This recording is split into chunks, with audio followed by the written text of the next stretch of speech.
خواہشات کے ساتھ آپ کو سمجھ دینا چاہوں گا کہ ان کی آنکھوں سے میں کام لیتا ہوں، ان کی آنکھوں سے میں کام لیتا ہوں اور ان کی دامن کو تھام لیتا ہوں، ان کی آنکھوں سے کام لیتا ہوں، ان کے دامن کو تھام لیتا ہوں۔ دور ہوتی ہے میری ساری مشکلیں جب میں غوث اعظم کا نام لیتا ہوں، دور ہوتی ہے میری ساری مشکلیں جب میں غوث اعظم کا نام لیتا ہوں۔ عشق سرکار میں جو لوگ پگھل جاتے ہیں بچ کے وہ ساری مشکلوں سے نکل جاتے ہیں، عشق سرکار میں جو لوگ پگھل جاتے ہیں بچ کے وہ ساری مشکلوں سے نکل جاتے ہیں۔ ہم سے ہوشیار رہے یہ سارے زمانے والے، غوث کے کتے ہیں ہم شیروں کو بھی نگل جاتے ہیں، ہم غوث کے کتے ہیں شیروں کو نگل جاتے ہیں۔ حضرت کا استقبال ہم نعرہ تکبیر کے ساتھ کریں گے۔ نعرہ تکبیر، نعرہ رسالت، نعرہ غوثیہ۔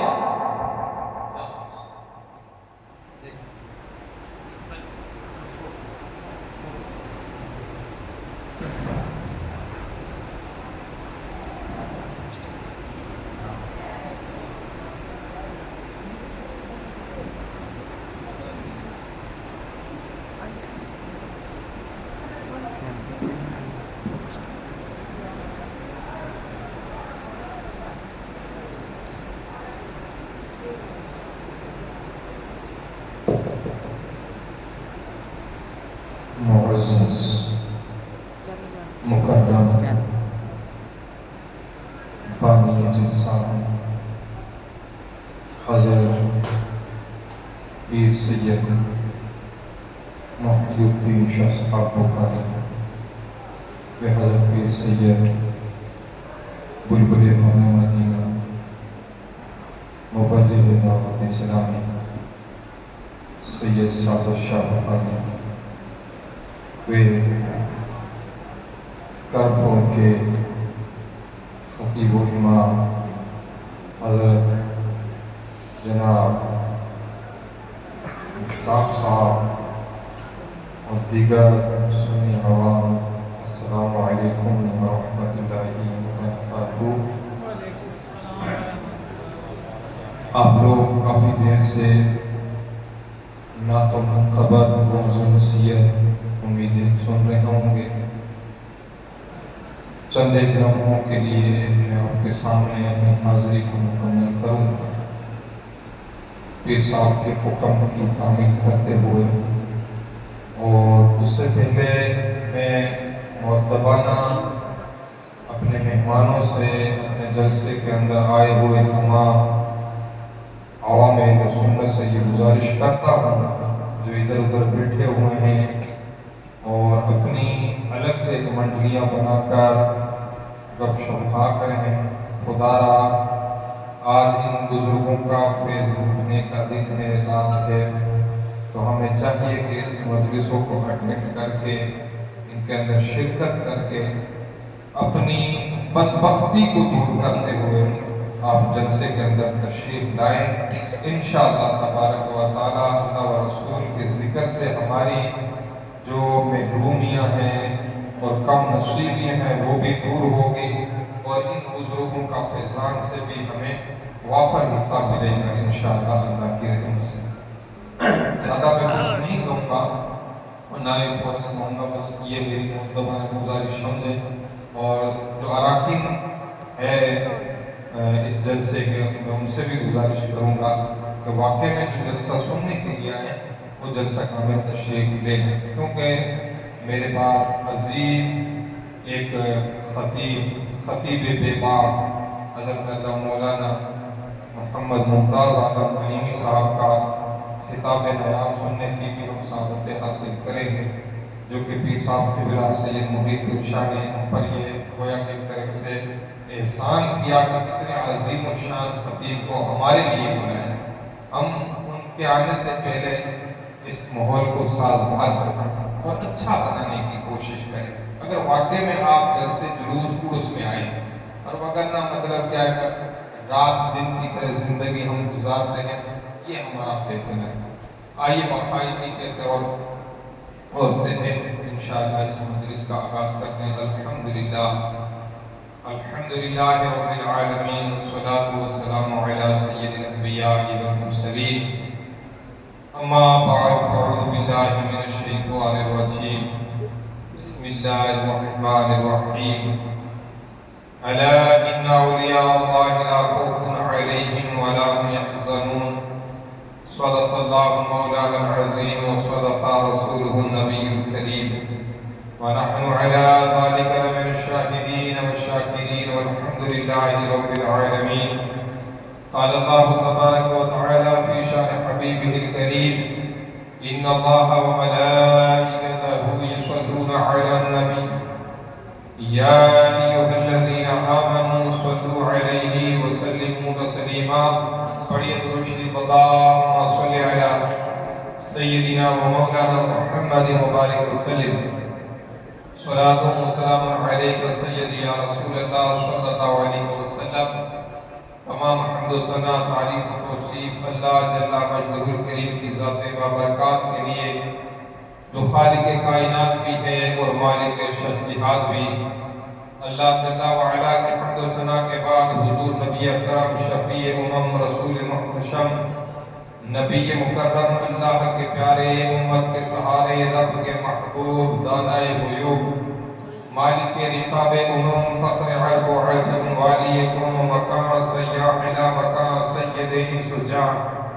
سرور لالا رخان نیر تابا سرنشین محوشہ ماہ خوبہ شہنشاہ حسینہ تتمہ دورہ سرخیل زہرہ جمالہ جلوائے صبح ازل نور ذات لم یزل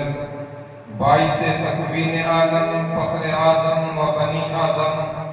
نیر بطحا رازدار ما اوحا شاہد ما طغا صاحب علم نشرح معصوم آمنہ احمد مجتبہ حضرت محمد مصطفیٰ صلی اللہ علیہ وسلم کی بارگاہ میں اپنی عقیدتوں ارادتوں محبت پیش کرنے کے بعد واجب الاحترام قابل احتشام ذی وقار معزز مکرم محترم سامعین حضرات، آج اس مجلس کے اندر ہمارا اکٹھا ہونا جمع ہونا ان بزرگوں کا تصول اور توسل لے کر اپنی جو بھی دعائیں ہیں حاجتیں ہیں مرادیں ہیں تمنائیں ہیں جو بھی دل کے اندر جذبات ہے اللہ کی بارگاہ میں یہ بزرگ ہمارا گویا کہ وکیلت اور وکالت کرتے ہوئے وکیل بنتے ہوئے انشاءاللہ یہ عرضی پیش کریں گے. لیکن شرط یہ ہے کہ ان سے لینے کا اور ان کو وسیلہ بنانے کا بھی ڈھنگ آ جائے. لیکن ہماری خرمہ نصیبی کہ ہم ان اللہ والوں کی بارگاہ میں آتے تو ضرور ہیں لیکن ہم علم کے اتنے گویا کہ دور دور تک ہمارے نام و نشان نہیں ہیں. ذہنوں کے اندر شریعت اور طریقہ جو ہمیں سکھانا چاہتی ہے اس سے ہم سیکھنے سے غافل بھی ہیں اور سیکھنے کے لیے کوئی تیار ہے کوئی ہمارے در پر آتا ہے تو بھی ہم سیکھنے کے لیے تیار نہیں ہیں. یہ کتنی بڑی محرومی اور کنفرمی کی بات ہے. لیکن میں قسم خدا کی میں بتاؤں کہ اللہ و رسول جب اللہ نے اپنے ولیوں کی تعریف کی یہ نہیں کہا کہ ان اللہ والوں کو کوئی غم ہوگا ڈر ہوگا فکر ہوگی لیکن اللہ نے اپنے مقدس کلام میں ارشاد فرمایا اے سنی مسلمانوں اپنے عقیدوں کو اور اپنے ذہنوں کو مضبوط کرتے ہوئے مقدس کلام کے عین مطابق کرتے ہوئے اللہ کیا ارشاد فرمایا ہے ذرا سنیں اور دلوں کی جو گلدستیں ہیں ان کی کھڑکیوں کو کھول کر سجانے کی کوشش کریں. اللہ ارشاد فرماتا ہے الا ان اولیاء اللہ لا خوف علیہم ولا هم يحزنون بلکہ ان ہستیوں کو نہ کوئی ڈر ہے نہ کوئی خوف ہے. وہ ہستیاں کون ہیں؟ یہی اللہ والے ہیں. جبکہ اللہ تبارک و تعالی ان کی یہ شان بیان کر رہا ہے لیکن مسلمان آج پریشان ہے سہما ہوا ہے ظلم و بربریت سے ڈرا ہوا ہے ان کے دلوں کے اندر خوف ہے. اگر آپ ڈر چکے ہیں سہم چکے ہیں تو ان اللہ والوں کی بارگاہ میں آپ آ جائیں. اللہ تبارک و تعالیٰ کی بارگاہ میں یہ گویا کہ ہمارے وکیل ہے. گویا کہ اللہ تعالیٰ نے ان کی شانیں اور ان کے سروں پر ایسے تاج سجا دیے ہیں کہ اللہ نے خود ارشاد فرمایا کہ کوئی ڈر نہیں ہے خوف نہیں ہے. اگر ہم پھر بھی ہم ڈرنا چاہتے ہیں تو یہ ہمارا مقدر ہے، کیونکہ ڈرنا اصل میں کیا ہے کہ ان کے طریقے کار سے ہمیں دوری اختیار کرنی۔ اگر ہم نے دوری اختیار نہ کی ہوتی تو آج یہ دن ہمیں یہ دیکھنے نہ پڑتے۔ اور اللہ والوں کی کیا شان ہے، کیا عظمتیں ہیں، کیا رفعتیں ہیں، یہ اللہ تبارک و تعالیٰ کے ولیوں کی آپ شان و سیرت پڑھو گے تو آپ کو پتہ چلے گا کہ یہ اللہ والے کیسے معزز ہوتے ہیں، مکرم ہوتے ہیں۔ اب حضور غوث اعظم کا مہینہ چل رہا ہے اور آپ نے بارہا حضور غوث اعظم کی شان و سیرت سنی ہوگی علماء کرام سے۔ حضور پاک کی بارگاہ میں آتا ہے کہ آپ کا ایک مرید جو خالص اللہ کی رضا کے لیے ہر 11ویں کو آپ کو یاد فرماتا، اپنے گھر میں جو بھی جڑتا اللہ کی بارگاہ میں اس کو پیش کرتا، نیاز دلاتا اور اس کا ثواب جو تھا ایصال ثواب کر دیتا حضور غوث اعظم کو۔ لیکن وقت ایسا بھی آیا، دنیا نے دیکھا، آسمان نے یہ منظر بھی دیکھا کہ آسمان یہ دیکھ رہا ہے کہ وہاں کا بادشاہ ظالم و جابر ہے، ان کو مسلط ہو گیا اور اس کو سزا دینا چاہتا ہے۔ لیکن وہ اللہ والا جو بھی غوث اعظم کو پکارتا، صدق دل سے پکارتا، اللہ تبارک و تعالیٰ اس کی گویا کے ہاتھ بعد میں چہرے پکاتے، دعائیں پہلے قبول ہو جاتی اللہ کی بارگاہ میں۔ جب مصیبت کا وقت آیا اور اس کو پھانسی کے پھندے پر چڑھا دیا گیا اور جب پھانسی کا پھندا جب اس کے گلے میں ڈالا جاتا تو گلے کے اندر جاتے ہی وہ ٹوٹ جاتا۔ بادشاہ پریشان ہے، آج تک کوئی ایسا مجرم نہیں ہے کہ اس کے گلے کے اندر پھانسی کا پھندا آئے اور وہ پھندا ٹوٹ جائے، لیکن یہ مجرم ایسا کیا کرتا ہے، ایک نہیں 11 پھندے اس کے گلے میں ڈالے جاتے ہیں، ہر مرتبہ وہ پھندا ٹوٹ جاتا ہے۔ بادشاہ جلال میں آ جاتا ہے، غصے میں آ جاتا ہے، غضب میں آ کر کہتا ہے اپنے سپاہیوں کو، تمہیں شرم نہیں آتی میری تذلیل کرتے ہوئے، میری بے عزتی کرتے ہوئے؟ آپ کو پتہ ہونا چاہیے، پہلے سے پندے کو دیکھ کے پرکھ کے لانا چاہیے تاکہ یہ نوبت نہ آئے۔ لیکن وہ وزیر ہوتا ہے، بادشاہ کا حکم کی تعمیل کرتے ہوئے اور اسے جا کی پناہ مانگتے ہوئے کہتے ہیں بادشاہ سلامت۔ بات دراصل میں اور ہے اور اس مجرم سے پوچھنی پڑے گی ماجرا کیا ہے، جبکہ آج تک ایسی نوبت کبھی نہیں آئی ہے۔ بادشاہ اس کے پاس میں جاتا ہے، کہتا ہے اے مجرم تو بتا یہ کیا ماجرا ہے، جب بھی گلے کے اندر پھندا ڈالا جاتا ہے ٹوٹ جاتا ہے۔ وہ کہتا ہے مجرم گویا کہ میں دنیا کی نظروں میں مجرم ضرور ہوں، لیکن جس شہنشاہ بغداد کی میں 11ویں کرتا ہوں، 11 تاریخ جب آتی ہے ان کی نیاز و لنگر پکاتا ہوں، آج میں نے اس کو یاد کیا ہے اور یاد دل ہی دل میں کیا ہے، وہ میرے سامنے موجود ہے۔ جیسے ہی آپ پھندا گلے میں ڈالتے ہیں وہ اشارہ کرتے ہیں، وہ پھندا ٹوٹ جاتا ہے۔ وہ بادشاہ کہتے ہیں یہ بات تصور اور ماننے میں نہیں آتی ہے۔ تو اس مجرم نے کہا کہ آپ تختار پر آ جائیں اور گلے کے اندر پھندا ڈالیں، آپ کو احساس ہو جائے گا۔ لیکن بادشاہ بھی سچے دل کے ساتھ میں حضور غوث اعظم کے درشن اور دیدار کے لیے اس پھندے کو پہن لیتے ہیں۔ جیسے ہی پھندے کو پہنتے ہیں تو سامنے نگاہوں کے سامنے محبوب سبحانی، قندیل نورانی، شیخ عبدالقادر جیلانی المعروف غوث پاک 11ویں والے بزرگ سامنے دکھائی دیتے ہیں۔ وہ کہتا ہے واقعے میں جس غوث کی تو 11ویں کرتا ہے آج تیری مدد اور نصرت کے لیے آئے ہوئے ہیں۔ یہ اللہ والوں کی شان ہے۔ آج ہم ان سے دور بھاگتے ہیں تو ان کی بارگاہ میں آنا چاہیے۔ اور سب سے پہلے میں بتا دوں، عرض کر دوں، پیارے آقا صلی اللہ علیہ وسلم کا جب ظاہری وصال ہوا تو تمام صحابہ کرام کے اندر اختلاف پیدا ہو گیا کہ حضور کو کہاں دفن کیا جائے، حضور کا روضہ مبارک کہاں بنایا جائے۔ تو صحابہ نے کہا کہ بیت المقدس کے اندر آپ کو دفن کیا جائے، آپ کا مزار مقدس بنایا جائے، اور کچھ لوگ کہنے لگا کہ مکہ المکرمہ میں بنایا جائے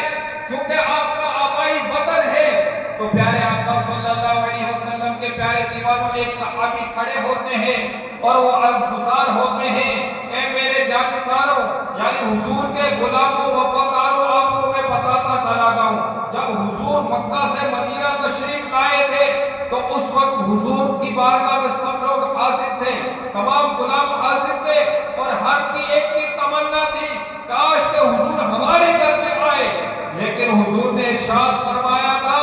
کہ اس ٹوٹنے کی لگام کو چھوڑ دیا جائے، جس کے گھر کے سامنے رک جائے گی وہی میرا مسکن ہوگا، وہی میرا مدفن ہوگا۔ تمام صحابہ کرام نے عرض گزار ہوئے، تمام نے ایک زبان ہو کر کہا ہاں ہاں، ہمیں یہ حدیث پاک یاد آ گئی، جب حضور مکے سے مدینہ تشریف لائے تھے تو حضور نے یہی ارشاد فرمایا تھا، تو فیصلہ یہ ہوا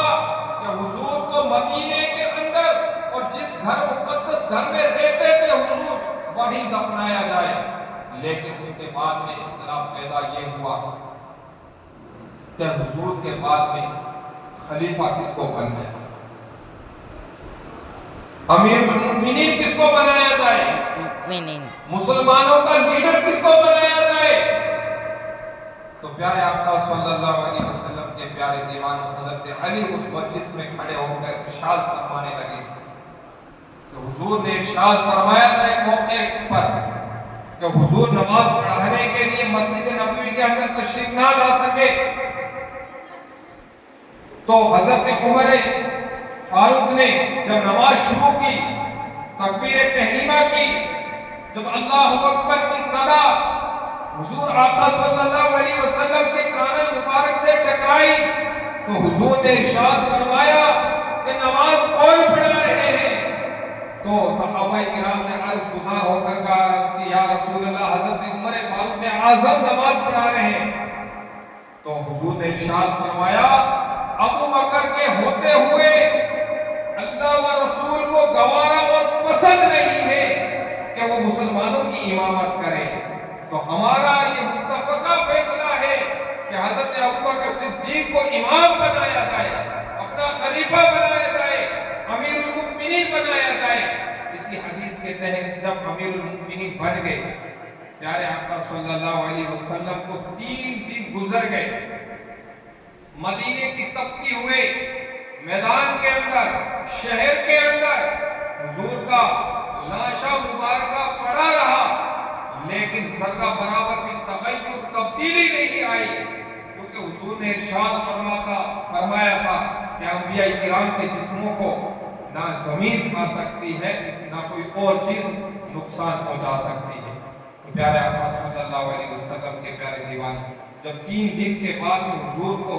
جب روضہ مبارکہ کی طرف منتقل کیا گیا، اس کے بعد میں 9 دن آپ کی جو ازواج تھی، ہماری مائیں تھی ام المؤمنین، امہات المؤمنین، انہوں نے ایک دن کر کے 9 دن تک حضور کی بارگاہ میں خراج عقیدت پیش کرتی رہی۔ جب 12واں دن آیا، خلافت کے تمام امور کو سنبھال لیا گیا، صحابہ کرام کے اندر اعلان ہو گیا،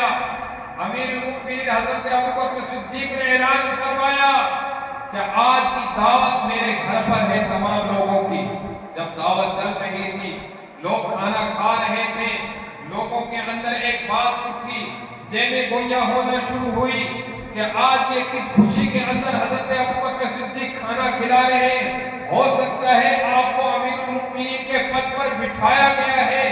آپ کو خلیفہ منتخب کیا گیا ہے، اس لیے آپ کھانا کھلا رہے ہیں۔ تو حضرت ابوبکر صدیق کے کانوں سے یہ صدا، یہ آواز ٹکرائی، تو آپ نے برجستہ کہا اور ارشاد فرمایا، اور اس مجمع کے اندر کون تھے صحابہ کرام، آپ نے ارشاد فرمایا کہ الیوم عرس رسول اللہ، یہ عرس ہے پیارے آقا صلی اللہ علیہ وسلم کا، اس کی خوشی کے موقع پر کھانا کھلایا جاتا۔ تو پتہ چلتا ہے کہ جو آج ہم بزرگان دین کے عرس کو مناتے ہیں، تو گویا کہ ہم صحابہ کی سنت کو زندہ کر رہے ہیں، اور جو وہاں کا جو ایک آدمی جس کو ہم گدی نشین کہتے ہیں، جو تمام کار خیر کو سنبھالتے ہیں، وہ حضرت ابوبکر صدیق کی سنت کو گویا کہ نبھا رہا ہے۔ تو آج ہم جو اس جلسے کے اندر عرس کے موقع پر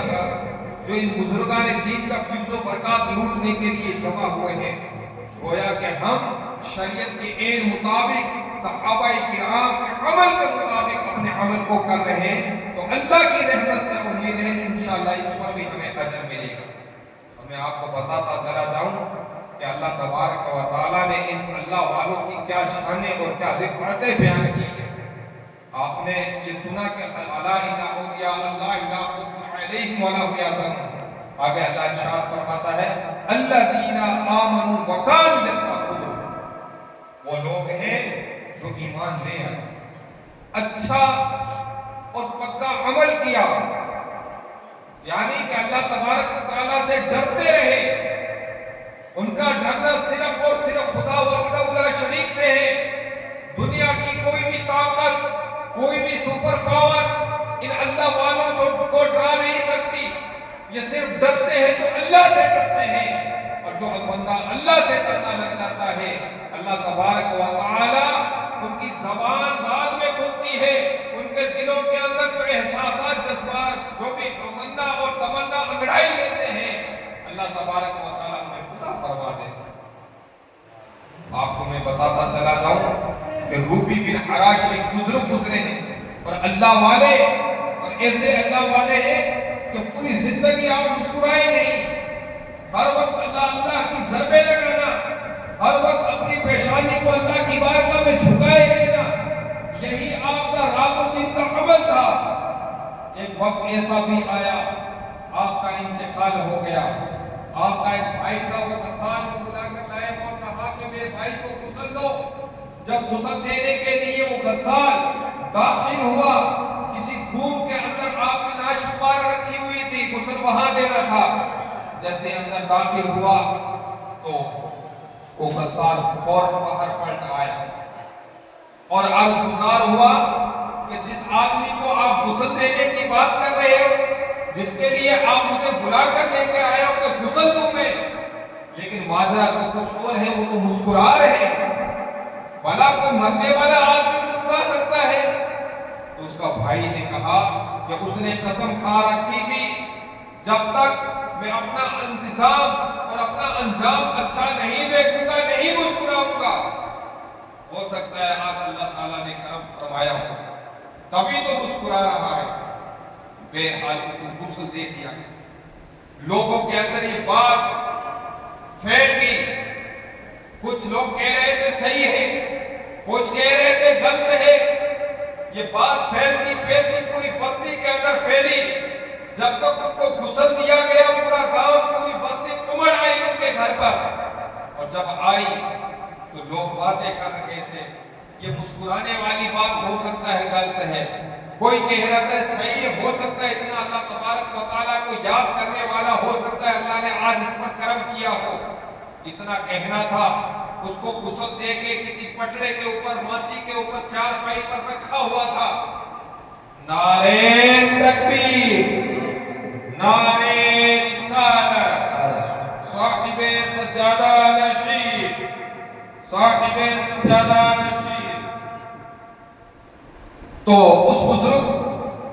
کو جیسے ہی اس کے اوپر پٹڑے کے اوپر رکھ دیا گیا، چند ہی لمحوں کے بعد میں وہ بزرگ جو کفن کے اندر ملبوس ہے، کفن کے اندر لپٹا ہوا ہے، اور وہ بزرگ کفن سے باہر ہاتھ نکالتا ہے اور لوگوں کو کہتا ہے السلام علیکم۔ لوگوں نے کہا وعلیکم السلام، اتتکلم بعد الموت، عجیب بات ہے کہ مرنے کے بعد باتیں کر رہے ہو۔ اس نے کہا کہ ہاں میں مرنے کے بعد باتیں کر رہا ہوں، اور بابا بلے شاہ نے اس کا خوبصورت نقشہ کھینچا اور ارشاد فرمایا عرش فرشتے بانگا ملیا تے مکے پہ گیا شور، بلے شاہ سا مرنا نہیں تے گور پہ کوئی گور، یعنی جو اللہ والے ہوتے ہیں وہ مرتے نہیں ہیں۔ اللہ تعالیٰ مرنے کے بعد گویا کہ ہماری نظروں سے جب یہ رخصت ہو جاتے ہیں، دکھنا بند ہو جاتے ہیں، صاحب مزار بن جاتے ہیں، تو اللہ تعالیٰ ان کی وسعتیں اور ان کی طاقتیں، ان کی پاوروں کو بڑھا دیتا ہے۔ تبھی تو مرنے کے بعد سلام کیا اور اپنے دفاع کے طور پر کہا کہ میں مرنے کے بعد باتیں کر رہا ہوں۔ بہرحال لوگوں نے باتیں پوچھنا شروع کر دی اور کہا کہ اس جہان کے بارے میں بتائے، اللہ تعالیٰ نے تیرے ساتھ میں کیا معاملہ فرمایا؟ وہ بزرگ کہتے ہیں اللہ تبارک و تعالیٰ نے روح و رحال کے پھولوں کے ہار میرے گلے میں ڈالے، اللہ تبارک و تعالیٰ نے مجھے بخش دیا اور اس کی شان کے مطابق مجھے مسکرا کر وہ اللہ پاک مجھے ملا۔ اس کے بعد لوگوں نے جب طویل گفتگو کی، باتیں بہت زیادہ پوچھنا شروع کی، تو لوگ پریشان ہو گئے۔ لوگوں کی پریشانی کو سمجھتے ہوئے آپ نے کہا کہ تم مجھے باتوں میں لگا رہے ہو، امام الانبیاء میرے جنازے کا انتظار کر رہے ہیں اور جلدی جلدی میرے جنازے کو اٹھاؤ اور قبرستان میں لے جاؤ۔ لوگوں نے جنازہ پڑھا، جنازہ پڑھنے کے بعد دفنایا اور سیدھا ام المؤمنین حضرت عائشہ صدیقہ طیبہ طاہرہ رضی اللہ تعالی عنہا کی چوکھٹ پر حاضری دی اور کہا کہ ہم نے ایسا ایک ماجرا دیکھا ہے، آپ بتائیں اس کے بارے میں آپ کیا فرماتی ہیں؟ آپ نے ارشاد فرمایا، میرے سرتاج آقا فرما گئے ہیں میری امت میں ایسے مرد بھی ہوں گے، ایسے اللہ والے بھی ہوں گے جو مرنے کے بعد باتیں کیا کریں گے اور لوگوں کے مسائل کو حل فرما دیا کریں گے۔ یہ شان ہے اللہ والوں کی۔ آج تو اللہ والوں سے لوگ روکتے ہیں، اللہ والوں کی بارگاہ میں جانے کے بارے میں طرح طرح کے اشکالات اور انتشارات پیدا کیے جاتے ہیں۔ ہمیں چاہیے کہ اپنے بزرگوں کی جو لائن ہے، جو اپنے بزرگوں کے جو بتائے ہوئے نقوش ہیں، ان پر جمے رہیں، ڈٹے رہیں۔ یہی ہماری اصل زندگی ہے اور یہی ہمارا پرانا عقیدہ ہے۔ اور کسی بزرگ نے فرمایا تھا سید صاحب قبلہ کہ ہر چیز نئی خرید لینا لیکن عقیدہ وہی پرانا رکھنا جو ہمارے بزرگوں کا چلتا ہوا آ رہا ہے۔ تو اللہ تبارک و تعالیٰ کی بارگاہ میں دعا ہے مولا عز و جل ہمیں کہنے اور سننے سے زیادہ عمل کی توفیق نصیب فرمائے اور ان بزرگان دین کے احسان سے مالا مال فرمائے۔ وآخر دعوانا الحمدللہ رب العالمین۔ استغفر اللہ ربی من کل ذنب واتوب الیہ۔ لا الہ الا اللہ صلی اللہ علیہ وسلم۔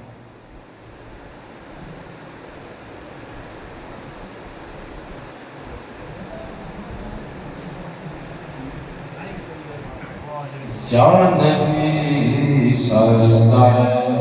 علیکہ یا رسول سلام علیکہ یا حبیب سلام علیکہ صلوات اللہ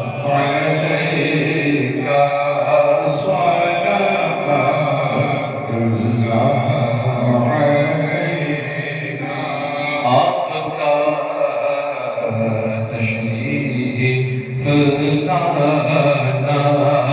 وقت بھی کتنا سہانا جگمگا اٹھا زمانہ ہونے گاتی تھی ترانہ یا نبی سلام علیکہ یا رسول سلام علیکہ یا حبیب سلام علیکہ صلوات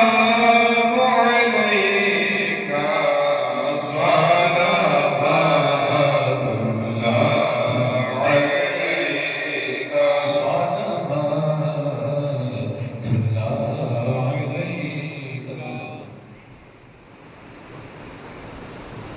الصلاة والسلام علیکہ یا رسول اللہ وعلا آلکہ واصحابکہ یا حبیب اللہ۔ اے مالک مولا ہے پاک پروردگار عالم تیرا جو ذکر خیر کیا گیا ہے اس میں ختم مانن کوئی غلطیاں ہوئی ہے اپنی فضل و کرم سے معاف فرما اور اس کا ثواب سرکار مدینہ رحمت القدسینہ فیض گنجینہ صاحب معطر پسینہ صلی اللہ تعالیٰ علیہ وسلم کی بارگاہ نظر پیش مولا قبول فرما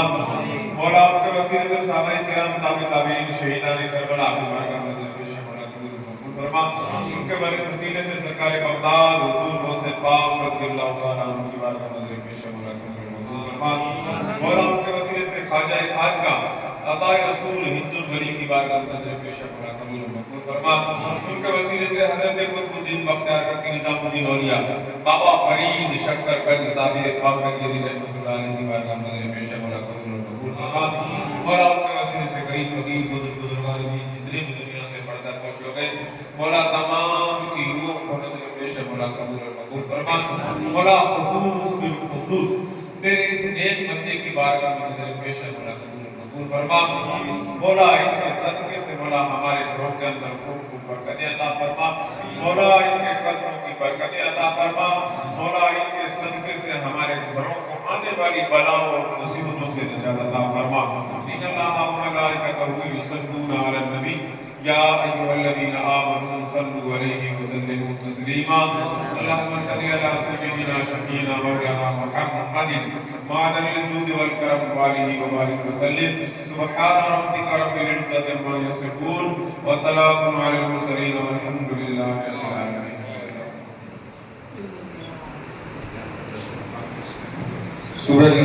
صبح فاتحہ کے ٹائم میں انشاءاللہ تبارک و تعالی ہمارے خصوصی مہمان کا بیان ہوگا، انشاءاللہ ضرور تشریف لائیں، اور ویسے تو صبح بھی درود فاتحہ ہوگا انشاءاللہ.